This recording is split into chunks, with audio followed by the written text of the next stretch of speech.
এক লোক ব্যাংকে টাকা তুলতে গেছে 5,000 টাকা। কয় টাকা? তো সিরিয়ালে দাঁড়ায় আছে, দেখে তার সামনের এক লোক 50 লাখ টাকা তুলতেছে। কয় লাখ? উনি তুলবে কয় লাখ? তো হঠাৎ করে দেখলো যে সামনের লোকটা যে 50 লাখ টাকা তুলবে, ও লিখছে 50 লাখ টাকা মাত্র। যত বড় অঙ্কই হোক, শেষে কি লিখতে হয়? তো ক্যাশের মধ্যে লিখছে, চেকের মধ্যে, যে 50 লক্ষ টাকা মাত্র। 50 লক্ষ টাকা মাত্র।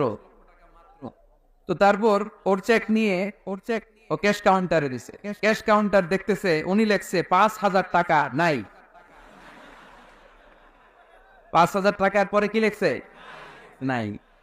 তো ক্যাশে যে বসছে, কি ভাই ঘটনা কি? এত এত ক্লায়েন্টের সাথে ফিনান্সিয়াল ট্রানজাকশন হ্যান্ডেল করি, আমার জীবনে কাউরে তো টাকার সংখ্যার পরে নাই লিখতে দেখি নাই। ঘটনাটা কি? তো সে বলতে শুরু করলো, ভাই আমার আগে দেখলাম একজন 50 লাখ টাকা তুলছে, তো 50 লাখ টাকা যদি মাত্র হয়, আমার 5,000 তো নাই। তো এই যে মহাবিশ্বের বর্ণনা যে তোমাদেরকে শোনালাম, এগুলো যদি চিন্তা করি, আমি আছি? আমি নাই। আমি নাই, কিছুই না আমি।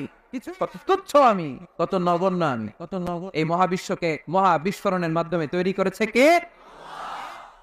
আবার আল্লাহ বললেন, ওয়াস-সামাআ বানাইনাহা বিআইদিন ওয়া ইন্না লামুসিউন। বিস্ফোরণের মাধ্যমে শুধু আকাশ সৃষ্টি করে আমি বসে থাকি নাই, এই আকাশ জমিনকে আমি আল্লাহ প্রতিনিয়ত প্রশস্ত করে দিচ্ছি। এই মহাবিশ্ব প্রশস্ত হচ্ছে, ইটস অ্যাক্সেলারেটিং, অলওয়েজ অ্যাক্সেলারেটিং। প্রশস্ত হচ্ছে, এক্সপান্ড হচ্ছে, অ্যাক্সেলারেট হচ্ছে। এটা কোরআনের কথা। কিসের কথা?